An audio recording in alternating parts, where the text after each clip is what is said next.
Buenas noches, compañeros. Ya en unos minutos vamos a dar inicio al grupo 9 que inicia el día de hoy. En cuanto el licenciado se conecte, damos inicio.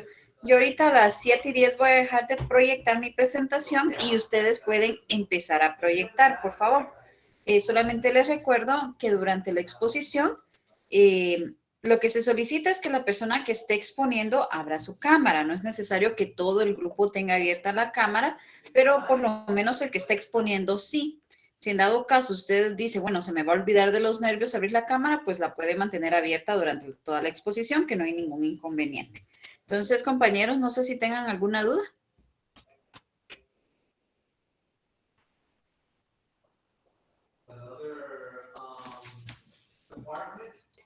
¿Todo claro, compañeros? Sí, muy amable, gracias. Ok, gracias, Lourdes. Todo claro, licenciada. Gracias, José.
Buenas noches, compañeros. Mucho gusto en saludarlos. Espero estén bien. Únicamente haciéndoles un pequeño recordatorio. Mañana tenemos laboratorio a partir de la misma hora de clase. Por favor, conectarse. Se les va a estar enviando, se les va a poner el laboratorio para que lo puedan contestar en clase. Relacionado a los temas de derecho laboral. Hay mucho que preguntar de laboral. Me preguntaban también las mismas circunstancias en la clase anterior que se iba a examinar. Pues podemos examinar sobre el salario, podemos examinar sobre las horas extras, podemos examinar sobre el reglamento, podemos examinar sobre el pacto colectivo, podemos examinar también, bueno, por un montón de circunstancias. Así que a mi juicio sería excelente que pues, lleguen bien preparados para el examen. Así que por ello, pues vamos a ponernos también para mañana a adecuar un laboratorio sobre el derecho laboral. En relación a la próxima semana, les hacía el comentario, compañeros, vamos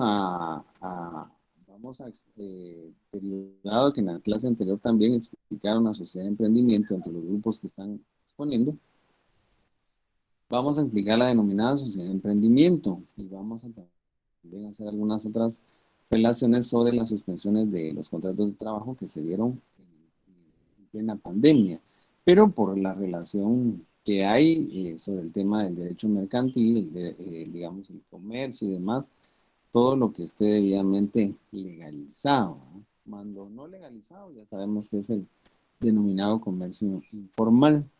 Pero la próxima semana, el día martes, les recomiendo, no hay exposiciones, las trasladamos para el día jueves, así que es un aviso previo, el cual pues necesariamente para poder iniciar nuestra clase. No sé si hay algunos grupos que ya estén dispuestos a exponer el día de hoy, los escuchamos.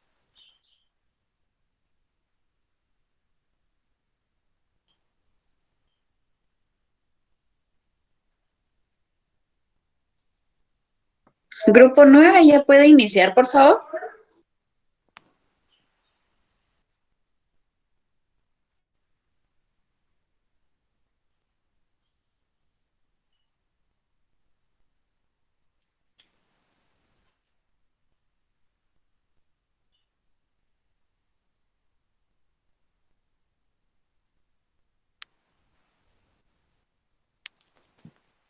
¿Escucharon bien las recomendaciones, compañeros?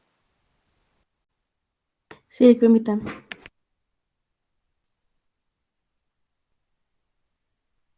Licenciada, ¿se escuchó bien? Sí, licenciado, se lo escuchó bien. Ah, bueno.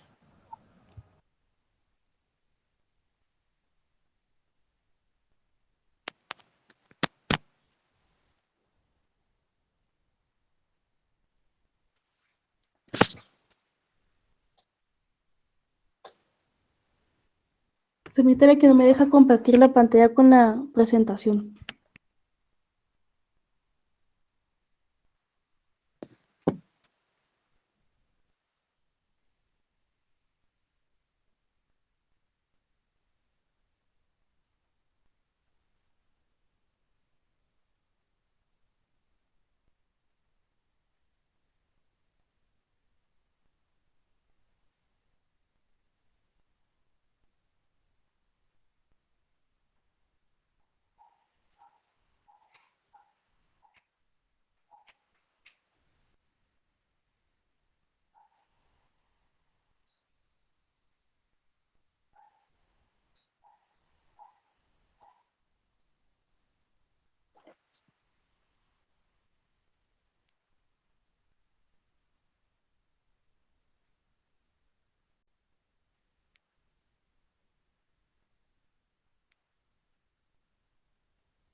¿Será que ya comenzaron, licenciada? Porque no los escucho. Aún no, licenciado, creo que se están adaptando para que se vea bien la presentación. Vale, gracias.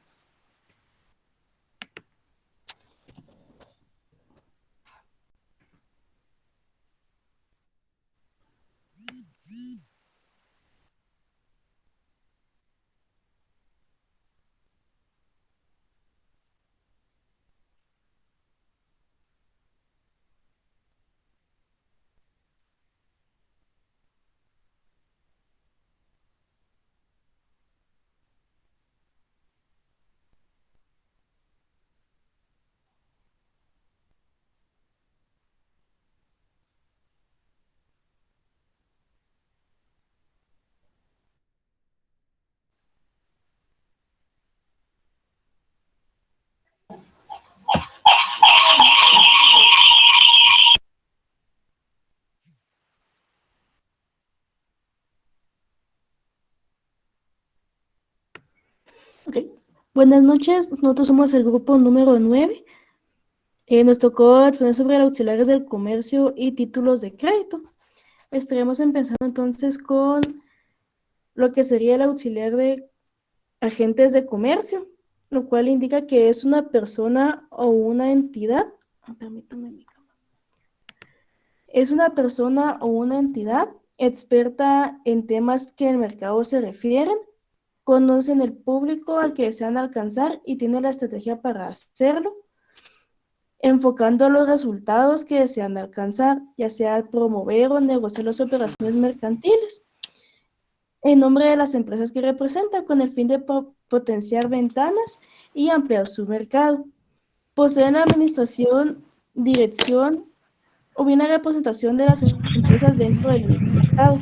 Son capaces de entender la manera en la que funciona el capitalismo y analizan el producto, bien o servicio que representan de tal grado de emplear estrategias para expandir su alcance y explotar su potencial. Los agentes de comercio independientes también podrán celebrar contratos mercantiles por cuenta propia para vender, distribuir, colocar bienes, promocionar o servicios en el territorio nacional, cuando así lo haya convenido con el principal.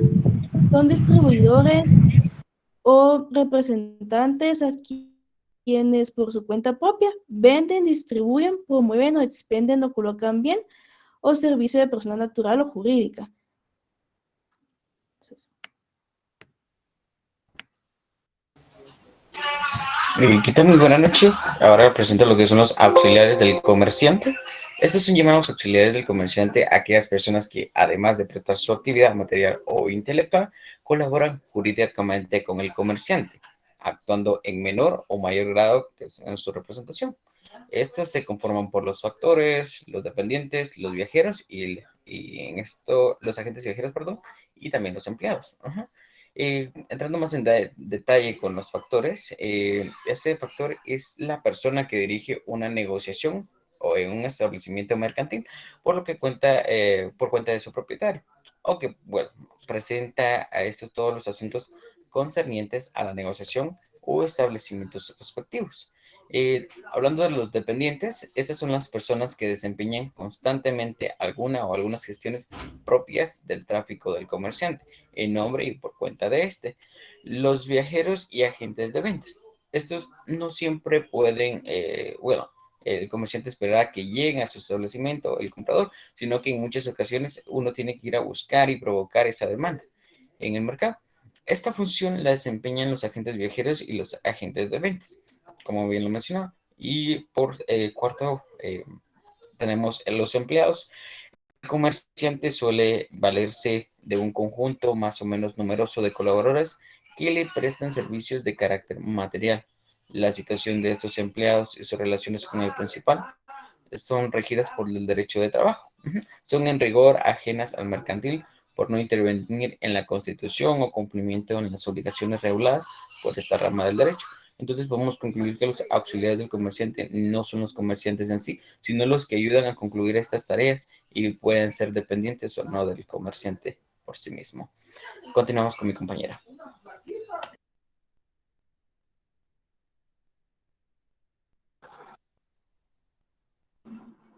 Buenas noches, compañeros y compañeras. Licenciado, buenas noches. Buenas noches, compañero. Gracias. A mí me tocó que exponer la auxiliares del comercio. Dice que los auxiliares de comercio son personas que, siendo o no comerciantes, tienen la o representación legal de una entidad mercantil, ¿verdad?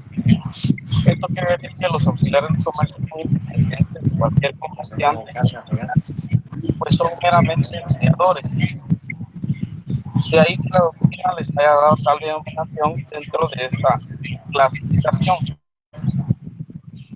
Podemos incluir a los corredores públicos, los notarios, los contadores de comercio. Las funciones básicas de un auxiliar de comercio es recepción de mercancía, organización del diseño, montaje, preparación de dispositivos para venta. ¿Qué pasó? Contame. Dale. Perdón, creo que se le activó el micrófono ahí. En los auxiliares de comercio están los contadores privados y los contadores públicos. Los comerciantes pueden autorizar a otras personas para que lleven sus libros de contabilidad. Consagran la existencia de los contadores privados, que son aquellos a quienes se consagran tal obligación. También tienen la representación del comerciante frente a terceros, si bien dentro del área especial que resulta de su nombramiento o de las funciones que de hecho desempeñan. Por ejemplo, en un banco hay auxiliares de comercio que son los intermediarios de, por ejemplo, de vender tarjetas de créditos, ¿verdad?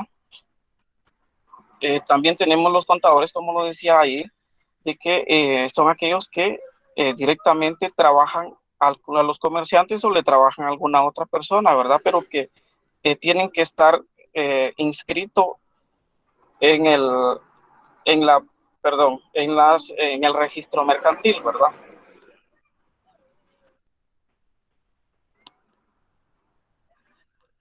Y como lo decía, los auxiliares de comercio son los corredores, los intermediarios libres, los agentes de comercio, los comisionistas y los contadores públicos. Únicamente.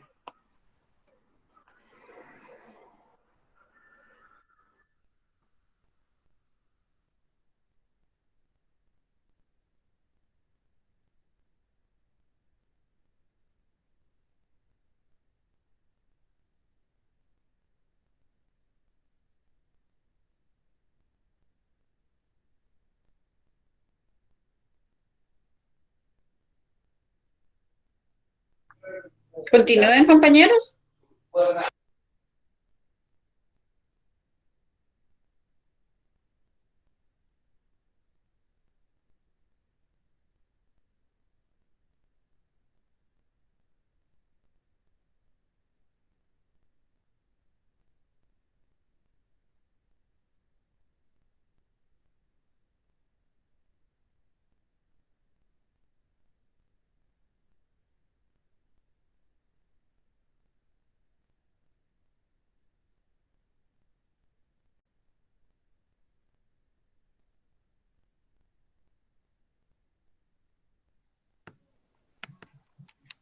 Yo, señora Alex, disculpe el inconveniente. Mi compañera no se presentó. Ahorita le indico. Seguiremos entonces con títulos de crédito. Los títulos de crédito tienen como función la finalidad y la economía, ya que agilizan la transacción mercantiles y la facilitan. Por ello, su uso está aceptado en la legalidad internacional por todos los países. Se clasifican en tres normativas, por así decir, tres artículos, en el cual uno es normativo. Este artículo se encuentra en el Código de Comercio. Este se refiere a los creados a favor de la persona determinada cuyo nombre se consigna, tanto en el propio texto del documento como en el registro del creador. A la orden es el siguiente artículo. Este es a la orden. Los creadores a favor de la persona que presumirá a la orden y se transmiten mediante endoso y entrega de título. El tercer artículo es al portador, el cual se refiere a que son los que no están emitidos a favor de una persona determinada. Lo dejo con mi compañero siguiente.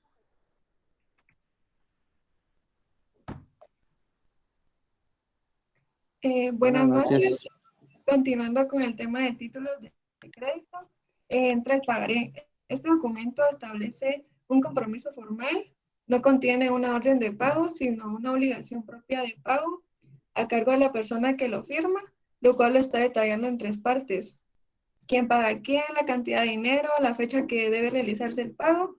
Está regulado en los artículos 490 y 493 del Código de Comercio. Sus elementos son signatario o deudor, que es la persona encargada de crear el título, el acreedor, que es la persona que posee el título y queda a la espera del pago de la deuda que se haga efectiva. Muchas gracias.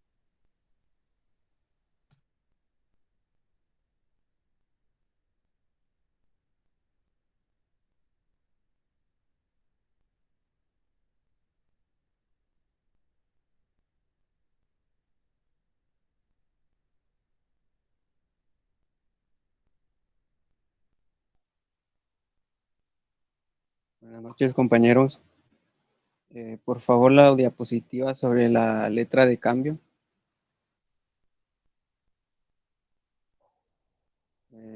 Bueno, continuando con lo que respecta hacia los títulos de crédito.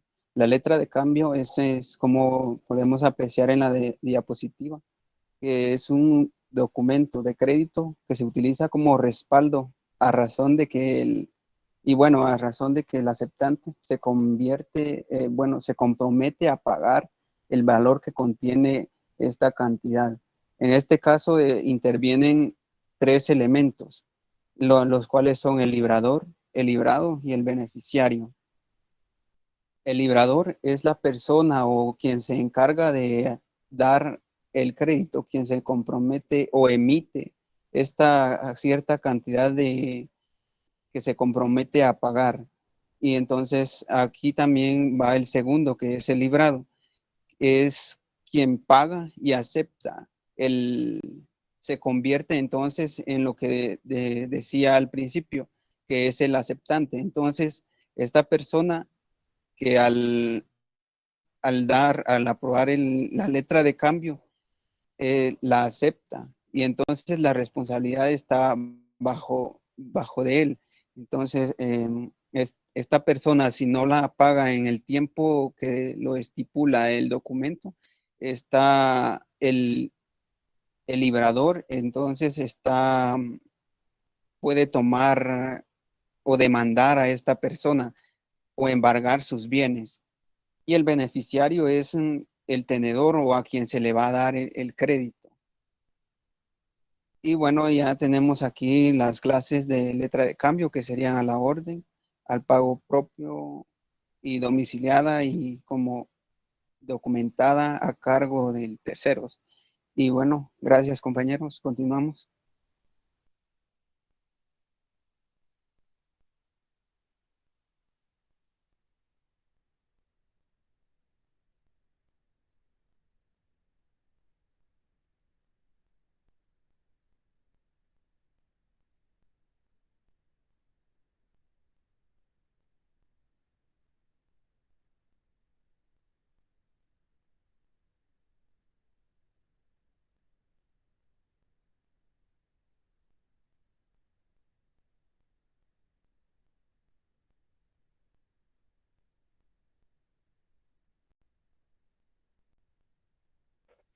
Buenas noches, compañeros. Yo les voy a hablar un poco más acerca de otro título de crédito que es el cheque.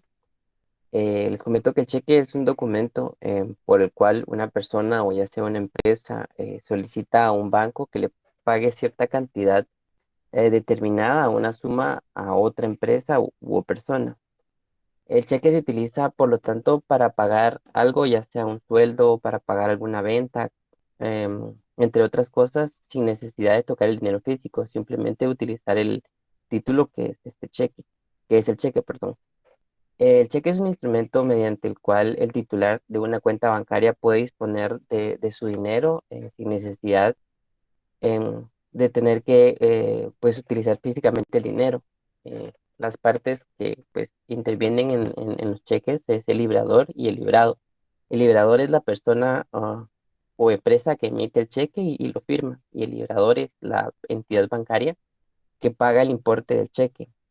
Algunos requisitos básicos que requiere el cheque, pues es la fecha de expedición del cheque, es el valor del cheque en letra, en números y también lo solicita en letras, el nombre del beneficiario, también se puede hacer al portador, que esto significa que lo puede cobrar la persona pues que lo tenga, y la firma del creador del cheque, que es el dueño ya sea de la cuenta corriente o de la cuenta de una empresa.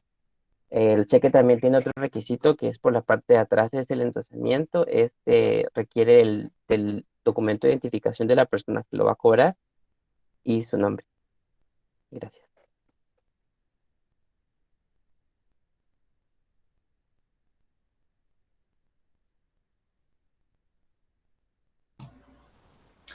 Buenas noches, compañeros. Yo les voy a hablar sobre las obligaciones o bonos. Las sociedades anónimas pueden emitir obligaciones que representen la participación individual de sus tenedores en un crédito colectivo constituido a cargo de la sociedad emisora.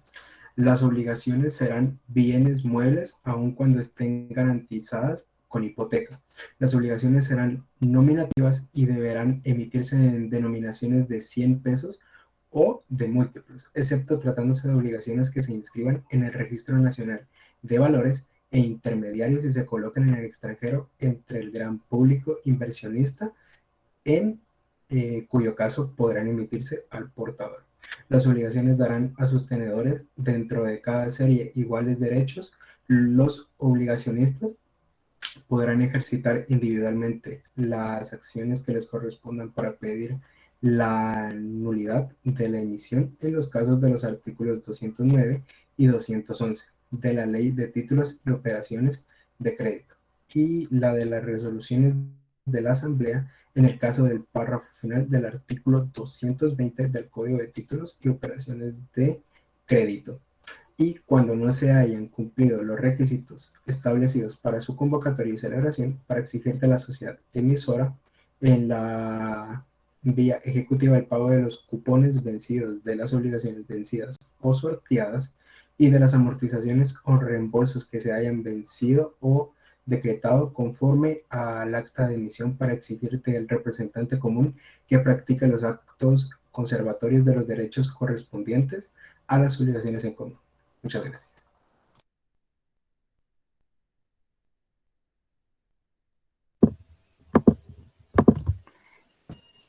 Los certificados de participación son títulos de crédito que representan el derecho de una proporción de los rendimientos de bienes o derechos de cualquier clase de fideicomiso, lo cual es un contrato en virtud del cual una persona transmite bienes, cantidades de dinero o derechos de su propiedad a otra persona, para que ésta administre o invierta los bienes en beneficio propio o en beneficio a un tercero, el cual es llamado beneficiario, y se pueda transmitir su propiedad. Al cumplimiento de un plazo o condición, el fideicomisario, es importante que los certificados de participación obtengan el respaldo del fideicomiso. Entonces, los certificados de participación es aquel documento en donde una parte proporcionada de la propiedad o de la titularidad de los bienes, asimismo de un producto derivado a la venta de los bienes, derechos o valores. En caso de que al hacerse la adquisición o venta de dichos bienes, derechos o valores, el valor comercial de estos hubiera disminuido sin ser inferior al importe nominal de la emisión, la adjudicación o liquidación en efectivo se hará a la persona física o jurídica que posee de manera legal el título o valor financiero, hasta un valor igual o nominal a sus certificados. Si el valor comercial fuera inferior al nominal, toda la emisión tendrá derecho a la aplicación íntegra de los bienes de los productos netos a la venta de los mismos. Gracias.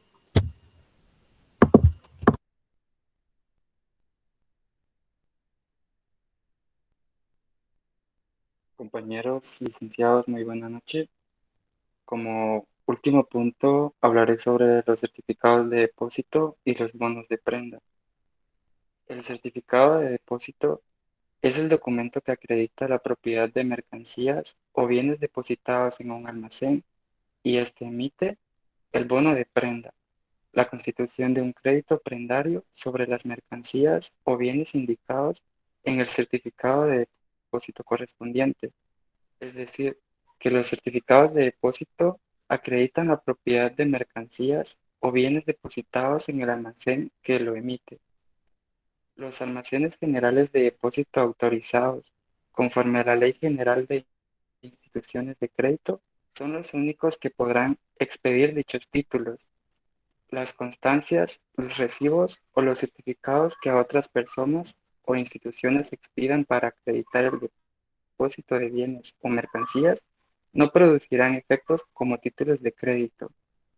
Los certificados de depósito y bonos de prenda dentro de las leyes nacionales se encuentran fundamentados en el artículo 584 del Código de Comercio, que indica lo siguiente. Como consecuencia de depósitos de mercancías, los almacenes generales de depósito debidamente autorizados podrán expedir certificados de depósito y bonos de prenda. Gracias.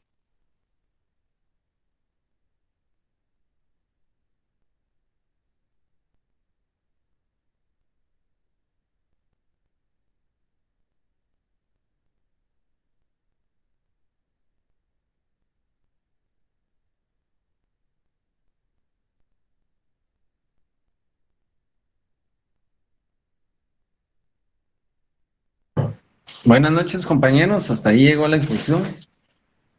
Pregunto. Sí, correcto. El compañero agradezco por su atención. Bueno, muy bien, les agradezco mucho a los participantes en relación a los que ustedes expusieron, los auxiliares de comercio y también los títulos de crédito. Bueno, hablar sobre los auxiliares de comercio representa específicamente establecer quiénes son los trabajadores, que en este caso van a denominarse de diferentes maneras o de diferentes formas. Nosotros observamos en el Código de Trabajo, trabajador patrono, pero en el derecho mercantil ya se entienden los auxiliares de comercio de manera distinta. Por ejemplo, los dependientes, los factores, los comisionistas. Estos son auxiliares de comercio que van a tener un vínculo, óiganse bien, un vínculo con el desarrollo comercial de la empresa o de la sociedad. También esa empresa y esa sociedad va a necesitar para su tráfico mercantil expedir, por ejemplo, facturas cambiarias, letras de cambio, protestos, también cheques, ¿verdad? Y también el otro elemento se me olvida.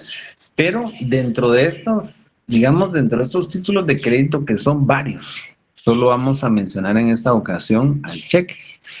Fíjense ustedes que el cheque es un documento mercantil, los títulos de crédito tienen diversas formas de llamarse, ¿verdad? Se pueden llamar títulos de crédito, se pueden denominar papeles comerciales o cosas mercantiles. Esas son las tres formas, son las tres diversas formas de llamar a los títulos de crédito.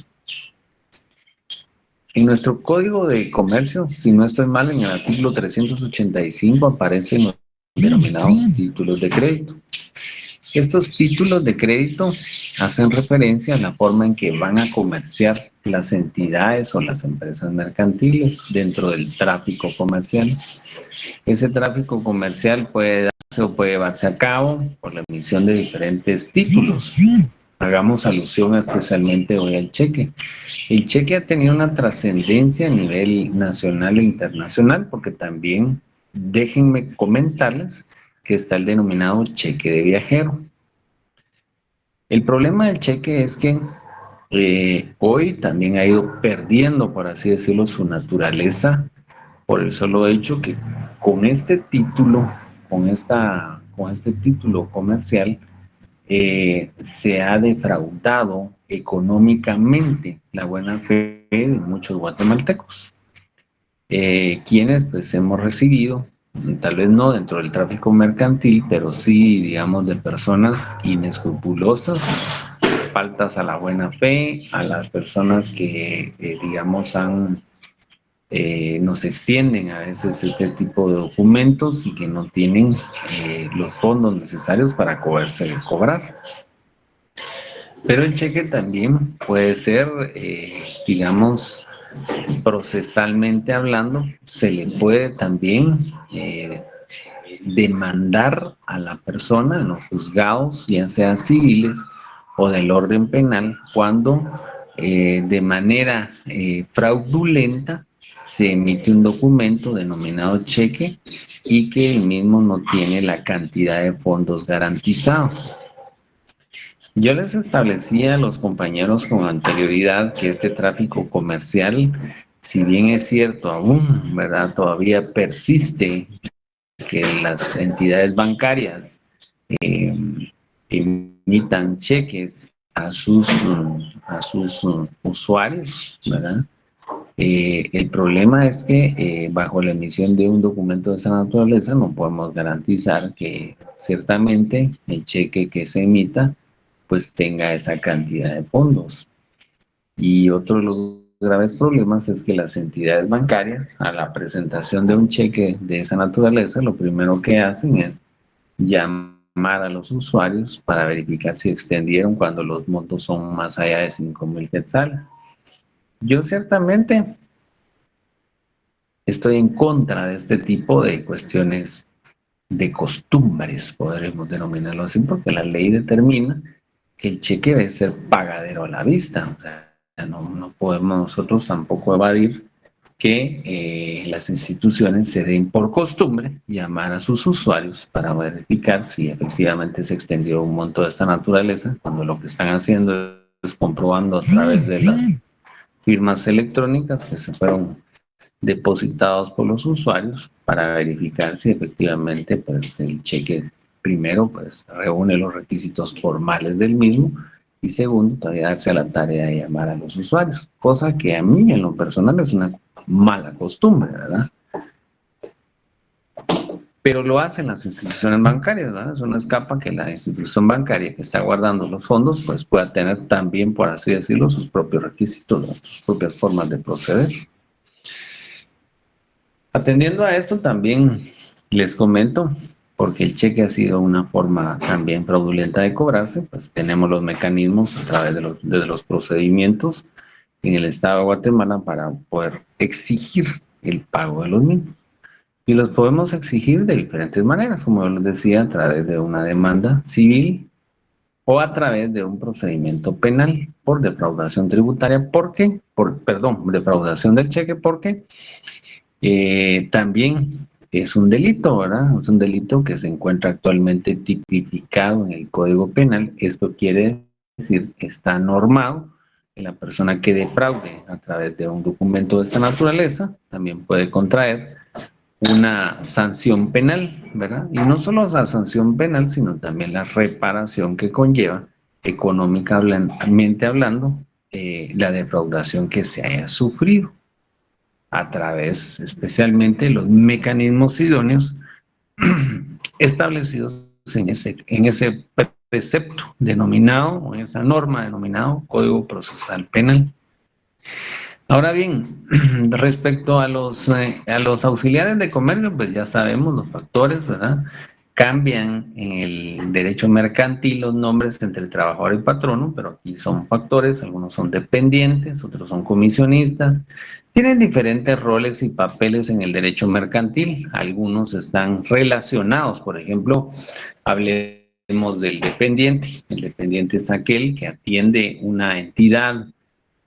Hablemos, por ejemplo, de una farmacia. Cuando usted llega por un producto a una farmacia, primero pues le va a atender un dependiente y el dependiente va a estar facultado inclusive para, digamos, ofertar los productos siempre con el consentimiento del propietario, del dueño de la empresa. Él es el que comúnmente atiende a los usuarios que visitan este tipo de, digamos, de comercios a efecto de comprar lo que consideren pertinente. Pero esos comúnmente se denominan dependientes y ellos están ligados a través de un contrato laboral con la empresa.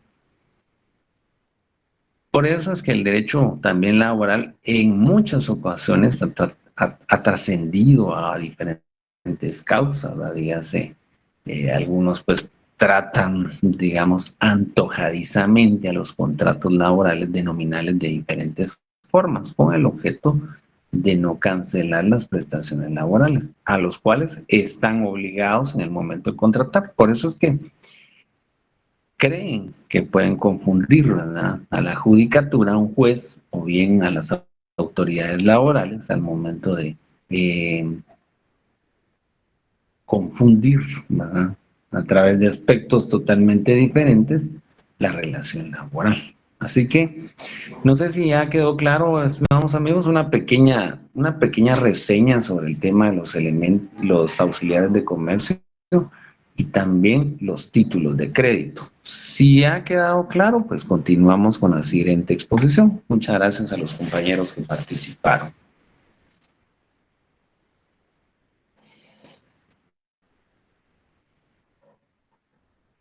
Gracias, licenciado. Grupo 1, de su tiempo. Ahorita voy a presentar, licenciada.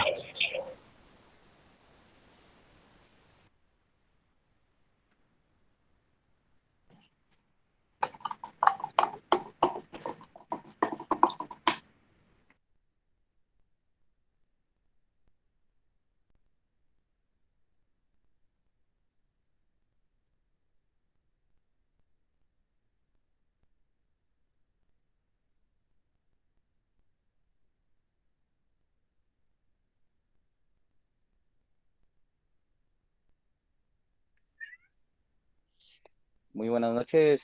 No sé si me escuchan. Licenciada, ¿me escucha Sí, mi ahí? estimado, le escuchamos. Eh, Muy buenas noches, licenciado y licenciada presente. Nosotros somos el grupo número 5, el cual nos tocó el tema de sociedad anónima, el cual le vamos a explicar en este momento. La sociedad anónima más conocida o comúnmente conocida por las siglas SA o una empresa anónima está constituida por varias personas conocidas como socios. Estos socios son las personas que aportan un capital por medio de la compra de acciones, disculpe, las cuales se registran en un acta. Comúnmente la persona que posee más acciones tiene más influencia y peso dentro de esta sociedad. Tiene varias ventajas, primordialmente que se los otorgan a los socios como a los terceros. También se le conoce como una sociedad que tiene un gran movimiento de dinero con el fin de desarrollar ya sea eh, proyectos, etcétera. Continúa con mi siguiente compañero.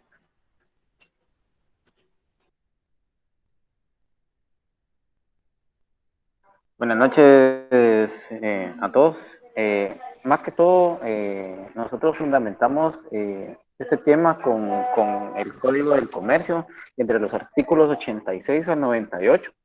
Como ustedes pueden visibilizar en la siguiente presentación, nosotros tenemos del artículo 86 que nos habla sobre la sociedad anónima, artículo 87 sobre la denominación, artículo 88 capital autorizado, el 89 que nos habla sobre el capital suscrito, 90 que nos habla sobre el capital pagado inicial, 91 que nos da la base de las aportaciones en especie, 92 aportaciones en efectivo, el 93 anuncio de capital, aportaciones no adineradas, el 94, el 95 un límite o participación de fundadores, el 96 bonos o certificados de fundador, el 97 limitaciones a bonos o certificados de fundador, el 98 clases de bonos o certificados de fundador.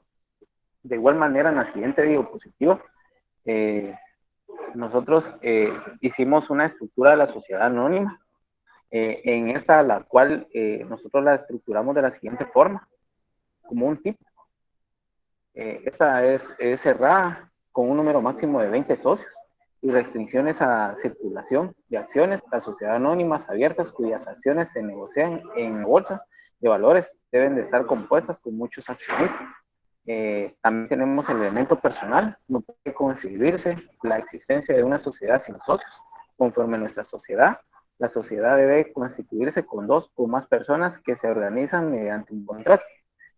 La aportación de capital se hace mediante la entrega por los socios del valor de las acciones adquiridas.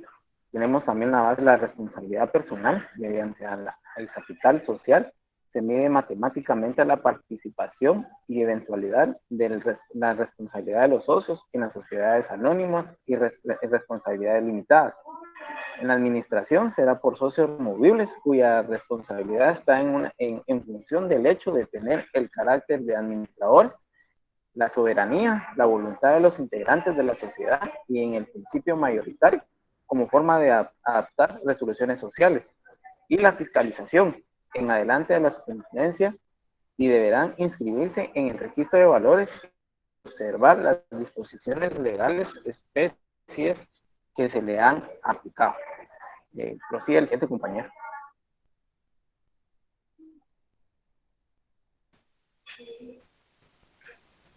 Buenas noches, licenciados, compañeros. Yo les voy a hablar un poco de cómo puede ser conformada la sociedad anónima. Esta puede ser conformada por 3 personas denominadas socios. El capital de esta empresa está representado por acciones. La responsabilidad de cada uno de los socios queda limitada, es decir, responde solo por el monto de la cantidad de dinero que ellos aportaron al momento de formar la sociedad. Según la normativa del Código de Comercio del artículo 217 al 355, no hay un mínimo de capital. Sin embargo, el valor nominal de la acción es de 100 o múltiplos de 100, artículo 238. El órgano que expresa la voluntad societaria es la Junta General de Accionistas. Y ahí podemos ver un pequeño esquema, no sé si se alcanza a ver, de los tipos de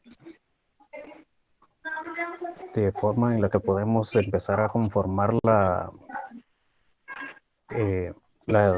sociedad anónima.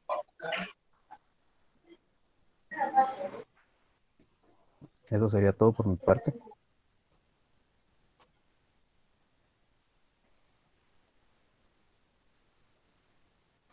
Buenas noches, compañeros. Yo les voy a hablar sobre las características de la sociedad anónima.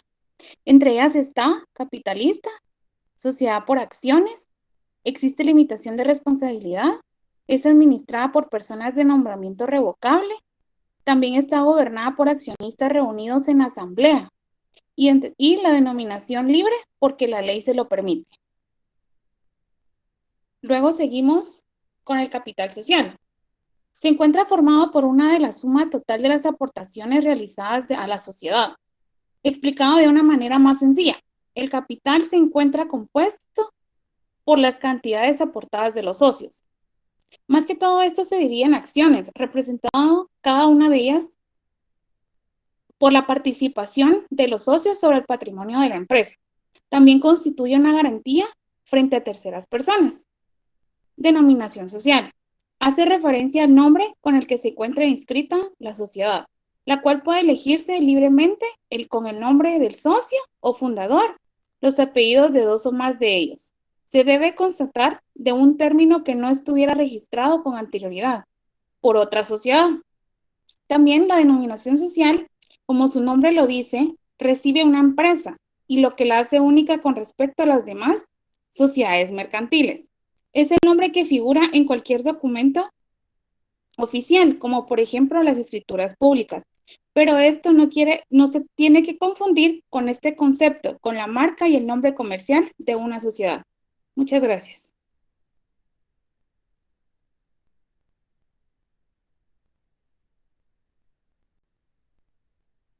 Buenas noches, compañeros y licenciados. Los números de socios. A diferencia de otro tipo de sociedades, la sociedad anónima se puede constituir con la presencia de un único socio o mínimo dos y que cada uno se suscriba por lo menos a una acción, que el contrato social establezca el monto mínimo del capital social. La responsabilidad de los socios. La responsabilidad asumida por cada uno de los socios será proporcional al capital aportado. Esto quiere decir que los socios que en este tipo de sociedades se les conoce como accionistas o socios accionistas responderán exclusivamente al aportado que a su ingreso en las mismas pudieron haber otorgado y no más que eso. Gracias.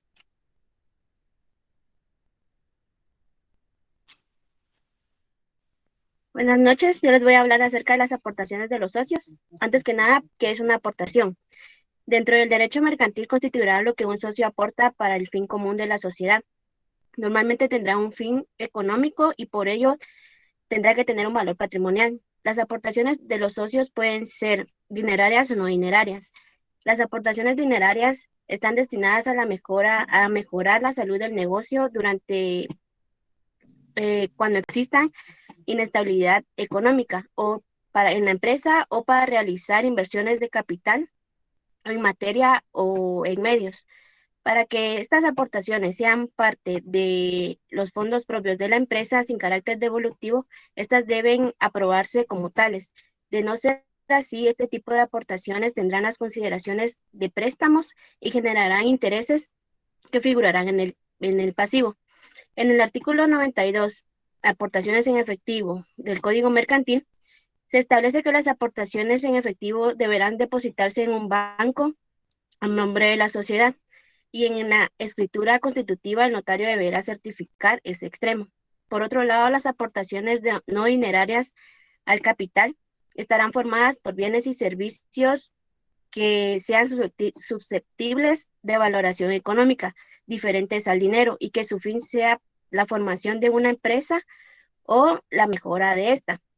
Se establece en el artículo 94 aportaciones no dinerarias del Código Mercantil que los socios que aporten bienes consistentes en patentes de renovación y estudios de prefactibilidad y factibilidad, costos de preparación para la creación de la empresa y así como la promoción y la fundación de la misma, no podrán estipular ningún beneficio a su favor que menoscabe el capital, ni en el acto de constitución, ni en el momento de que ésta se disuelva o se liquide, siendo nulo todo pacto contrario. Muchas gracias.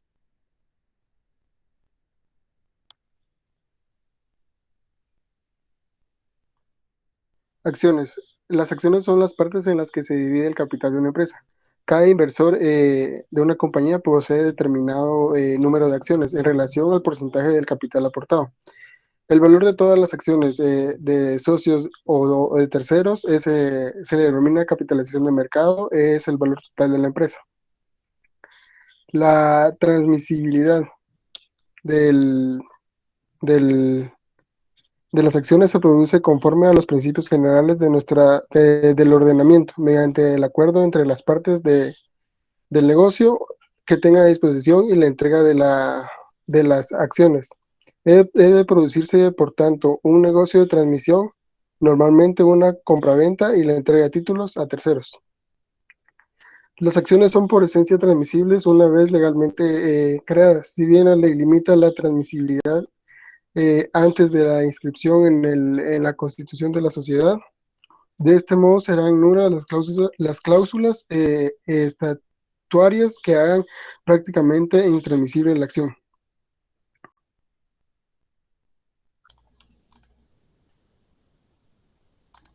Modelos de una sociedad anónima.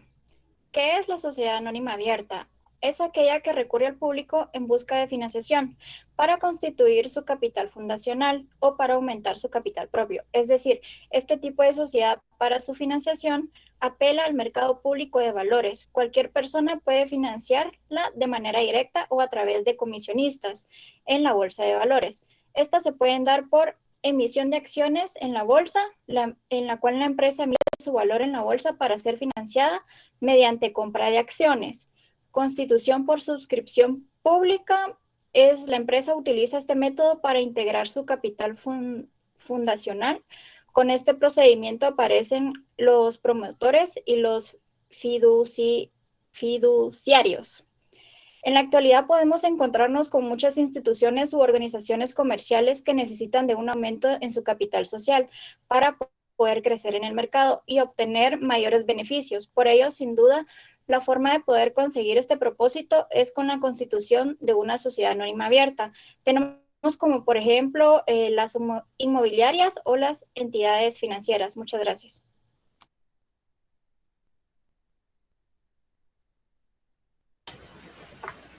Buenas noches.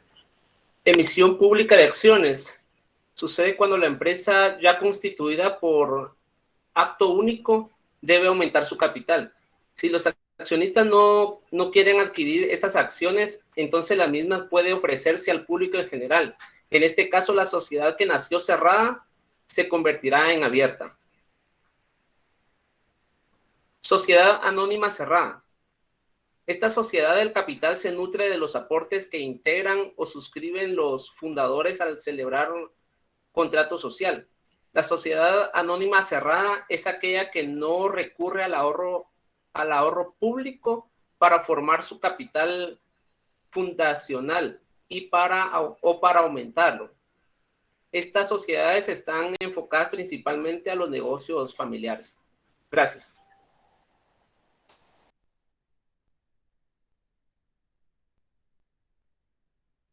Buenas noches, compañeros y licenciados. La Junta General de Accionistas. Esta es una reunión, como lo dice el título, ¿verdad? De accionistas de la sociedad y es el órgano máximo de esta.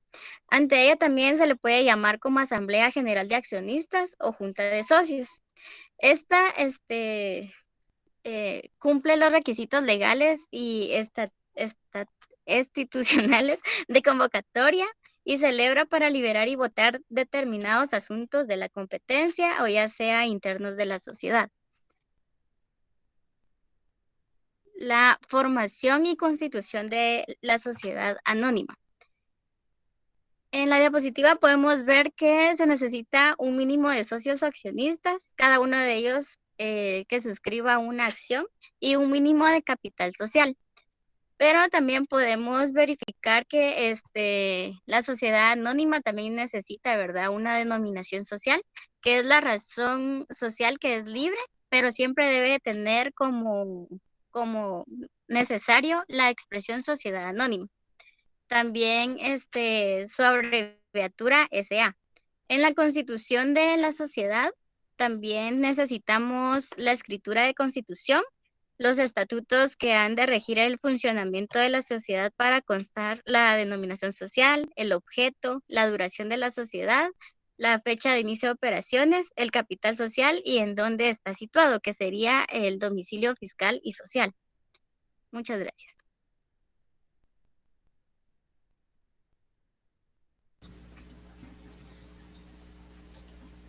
Buenas noches. Siguiendo con los modelos de la sociedad anónima, estaría la fundación simultánea, que esta sería de las sociedades que más se utilizan, ya que un grupo de socios, ¿verdad?, al momento de estar de acuerdo para la creación de la sociedad, hacen una junta, una reunión, y en esa misma reunión pues, se ponen de una vez de acuerdo para la división de las acciones y que cada uno tenga su propia acción, ¿verdad? Y ponen en marcha la sociedad. A diferencia de la fundación sucesiva, ¿verdad? Que esta, la característica es que colocan o ponen en promoción pública la acción, las acciones. Esto lo hacen a través de la bolsa de valores, ¿verdad? Y, por ejemplo, el día de hoy pueden colocar la oferta pública y aquí a unos 3 meses ellos vuelven a colocar la oferta pública, ¿verdad? Y así sucesivamente ellos van incrementando su capital. Esa sería la diferencia entre los dos tipos de sociedad anónima. Entre las obligaciones fiscales, es casi lo mismo, porque en la simultánea, el mismo día que ellos realizan su reunión, colocan el capital, ¿verdad? Cada uno. Y a diferencia de la sucesiva, que va a ir por partes o sucesivamente, cada cierto tiempo van a ir agregando capital y socios. Únicamente, gracias.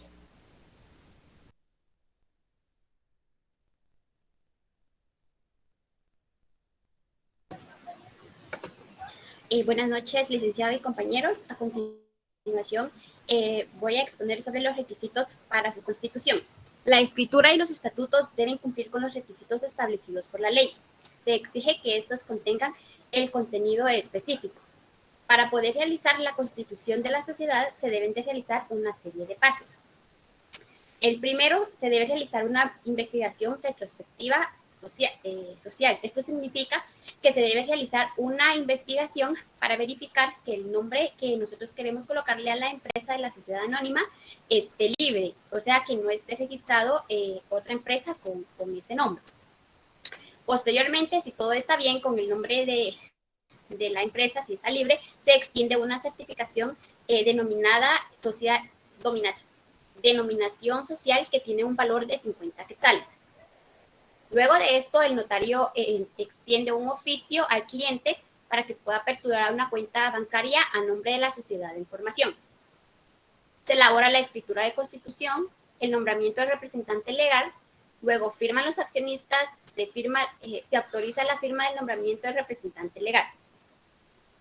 Posteriormente a esto se procede a fraccionar la escritura de constitución de sociedad anónima, así como el acta del nombramiento del representante legal. Se emite el testimonio de escritura pública, en el cual se adhieren 250 quetzales, que es por timbres fiscales, y 50 quetzales por el registro de la razón. Luego se presenta la documentación al registro mercantil. Se incluyen 2 juegos en originales y a la solicitud. Esto quiere decir que se deben de presentar 2 juegos de copias firmados y sellados, por eso se llaman documentos originales. Se deben incluir los pagos realizados para el proceso de la inscripción. Si la empresa es de menos de 500,000 quetzales, solo se pagan 30 quetzales de elaboración de edicto, más 200 de la publicación de edicto y 20 centavos por cada hoja del libro a que corresponda.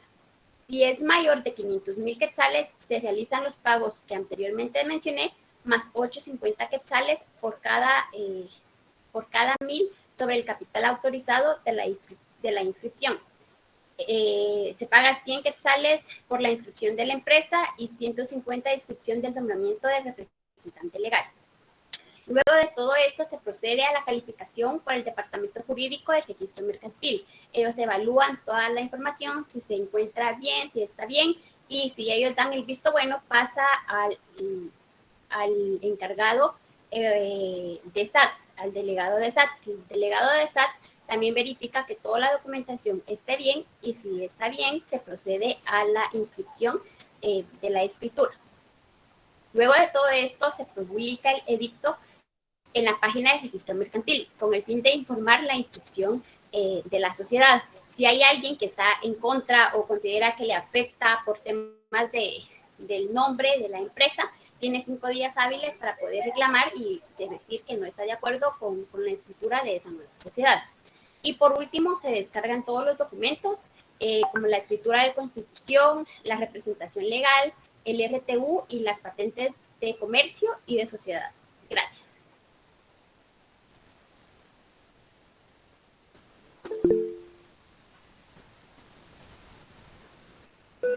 Bueno, al final somos el grupo 1, como lo pueden ver en la portada de esta diapositiva.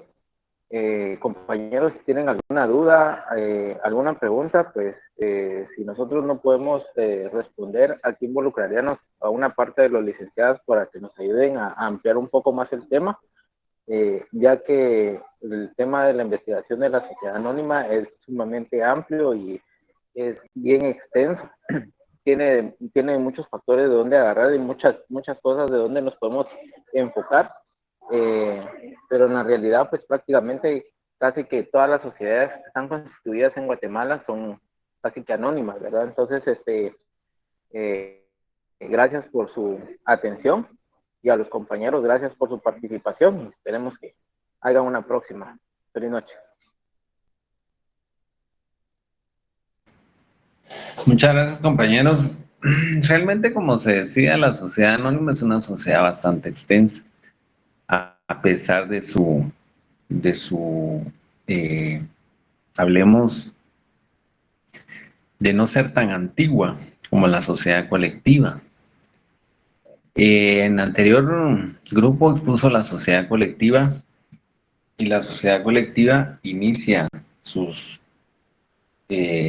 estructura, su formación legal allá por el año de 1800, despuesito de la Revolución Industrial.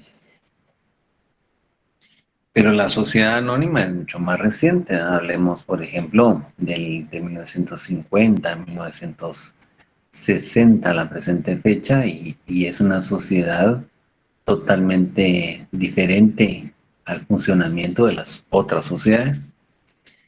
Las hace diferente porque aquí no se aporta, sino que se emiten acciones al socio.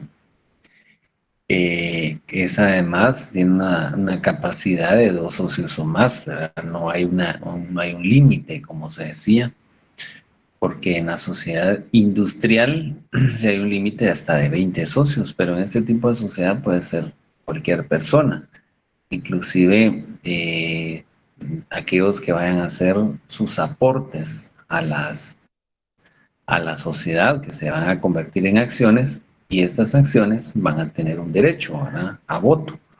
Y por eso también se decía muy bien cuando se expresaba que el socio que tenga mayor cantidad de acciones pues va a tener mayores beneficios y va a tener mayores injerencias en la sociedad. La sociedad en sí para que podamos, digamos, ahondar un poquito más sobre lo que ustedes hicieron, sobre su investigación, pues determina también que no se identifica con una razón social.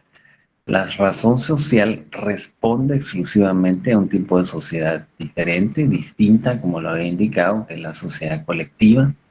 Esta sociedad colectiva, pues, por su estructura, por su nacimiento ya por el siglo XVIII, correspondía única y exclusivamente a socios en calidad de familia, ¿verdad? Todos aquellos socios tenían que ser necesariamente socios consanguíneos o socios de sangre, ¿verdad? Implicaba que todo el resguardo de las aportaciones pues se quedara también en familia, ¿verdad? Pero la sociedad anónima pues ya tiene nuevos aires, ¿verdad? Ya no se identifica con una razón social, sino que se va a identificar con una denominación social.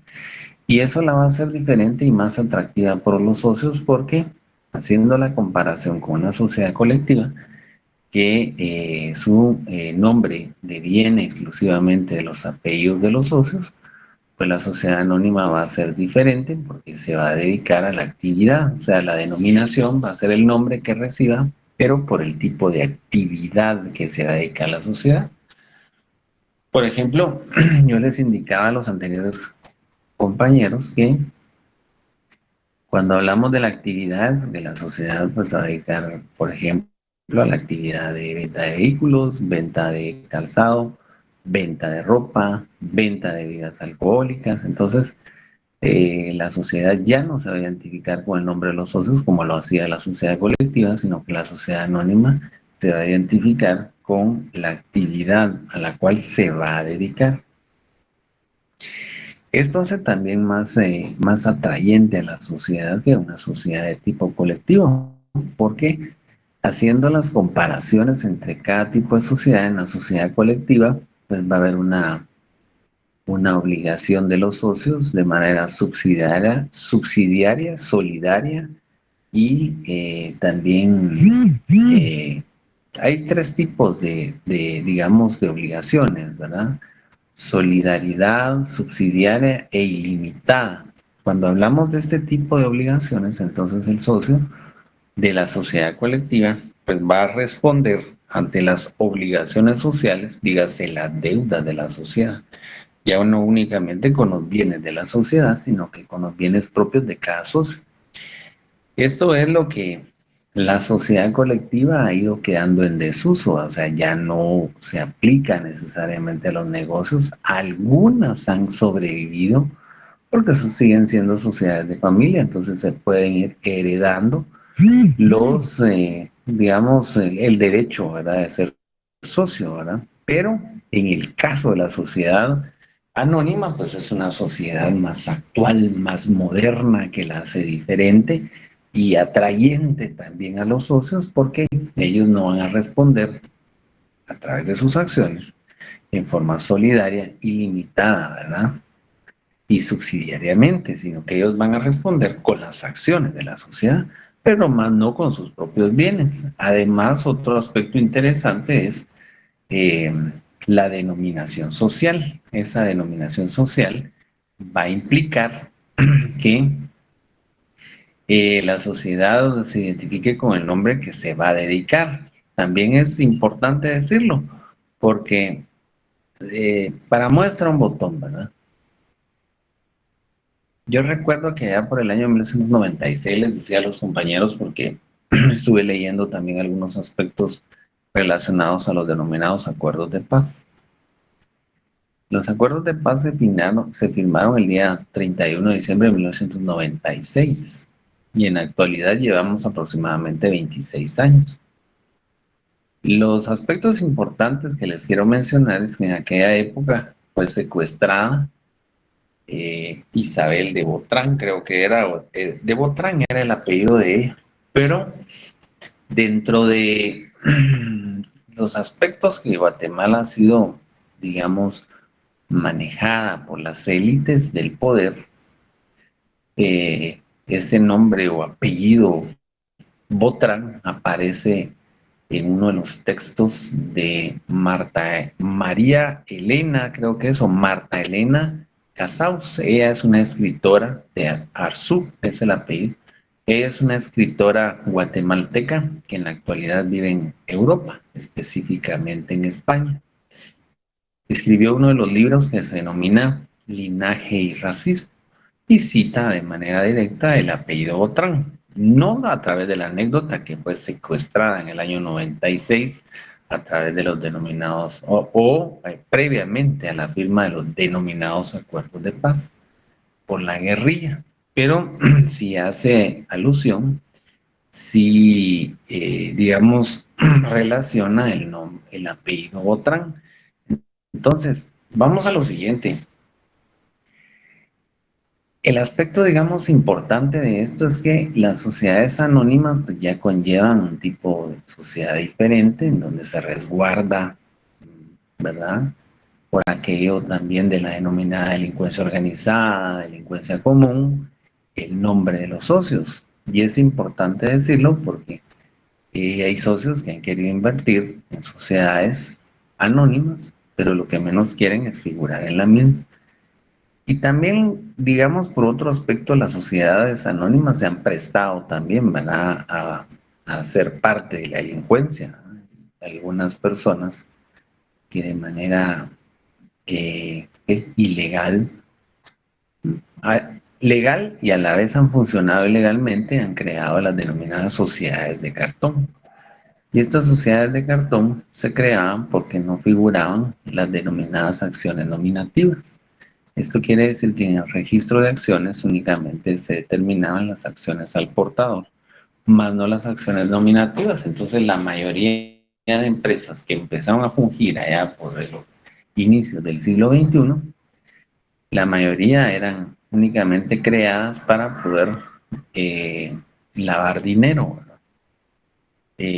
Obviamente no eran usadas con fines eminentemente comerciales, lo cual pues se tradujo en que en el año 2012 se creara una ley en el Congreso, y esta ley no es que se cree porque los legisladores prevean a futuro este tipo de circunstancias.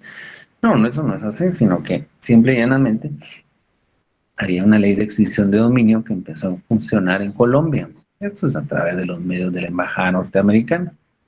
¿Me recuerdan ustedes de los denominados carteles de Medellín, carteles de Cali, que funcionaron o han funcionado en la República de Colombia a partir de 1980? Y hoy están esas denominadas películas colombianas, ¿verdad?, en donde únicamente refieren no la historia buena de Colombia, sino que la delincuencia organizada que se formó allí. Y esto ha dado pie a que la venta de drogas sea todo el mundo.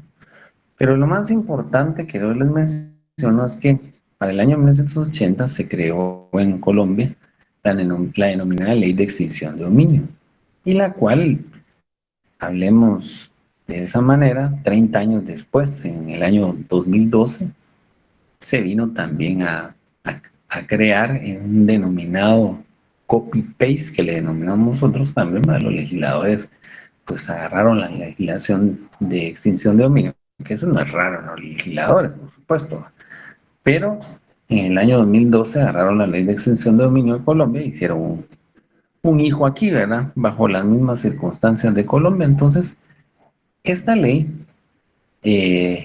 determinó que en un plazo razonable de 6 meses, las sociedades anónimas tenían que cambiar sus acciones al portador a acciones nominativas, lo que trajo como consecuencia también que hoy se aparezca quiénes son los propietarios de las sociedades anónimas. Antes del 2012, como les repito, las sociedades también se prestaron a la delincuencia organizada, sus socios, por supuesto, ¿verdad?, bajo las figuras de sociedades de cartón, en donde lavaron miles o millones de quetzales. Entonces, la delincuencia también va un paso más adelante, ¿verdad? O sea, se crea una legalidad y a la vez lo están haciendo ilegal. O sea, ellos registraban la sociedad y posteriormente los usos de la sociedad eran totalmente distintos a las actividades lícitas que se establecían en la denominada escritura pública. Pero son anécdotas nada más que comento y que favorecen también los aspectos de clase. Así que, compañeros, creo que vamos a finalizar el día de hoy. Mañana tenemos el examen a eso en cada uno de los periodos, y los veo el día martes. El martes no tenemos exposiciones, pero sí tenemos clase con las denominadas sociedades de emprendimiento. Así que es un gusto saludarlos y que descansen, que tengan una feliz noche. Gracias, licenciado. Feliz noche, compañeros. Nos vemos el día de mañana. Buenas noches. Igualmente.